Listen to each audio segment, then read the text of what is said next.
Not seeing the forest for the trees means to me that I'm standing in the dark and blocked off from God and unable to see past my own selfish ends. When I'm so consumed by the culmination of my needs, it's time to change my reality with a chemical. And it's never usually just one thing. I can sit around on one thing pretty much most of the time and not go drink and use over, but it's a culmination of those things.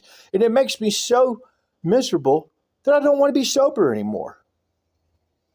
There's tools here for that, to remove those blocks, to get rid of the darkness, to flip the light on.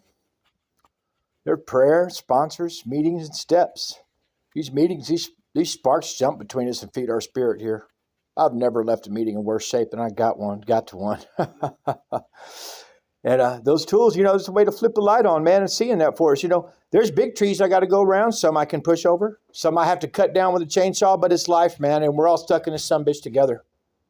And we're going to have to get through it together because we're all in the same forest. When I got here, I didn't really have a concept of God, but a guy told me one time, he said, just put an apple in the middle of the room and have everyone draw that same apple. And he was telling me that we serve one God here. And page 161 says, being erected in the same vessel, being restored and united under one God. And he showed me in the book where it said that. And I started to get on the same path as other people and realize that we are all stuck in the same place, and I'm not going to be handed more money than I need or a significant other that's bad for me or houses or cars.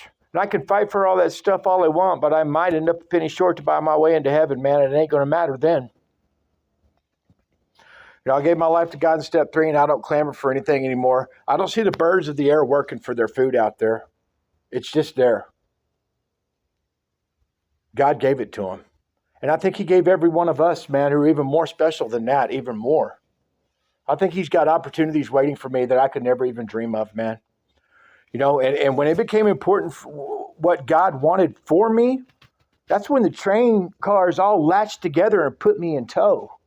And that's when I got on this new path, man. Heading towards the pot of gold at the end of the rainbow, which is where we hit pay dirt here by giving back to the program any way we can, time, resources, or anything. There's a lot of people here that do a lot of stuff behind the scenes that we don't ever see. We see them for a little while, and they do a lot here.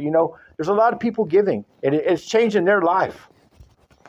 And I do things now. I write a cartoon. I have 3 YouTube channels. All this writing I'm doing, I never realized that 18 years of onelook.com at a thesaurus making every line of my song perfect while on meth made me a writer for 3 YouTube channels. See, everything I take and turn over to God when I get here gets turned back into a gift and handed back to me. I thought alcohol and drugs was my curse. It's my blessing, man.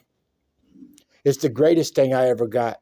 And I got humility from it, was the one good thing I got from alcohol and drugs, because it taught me I can't beat it. Not once I start.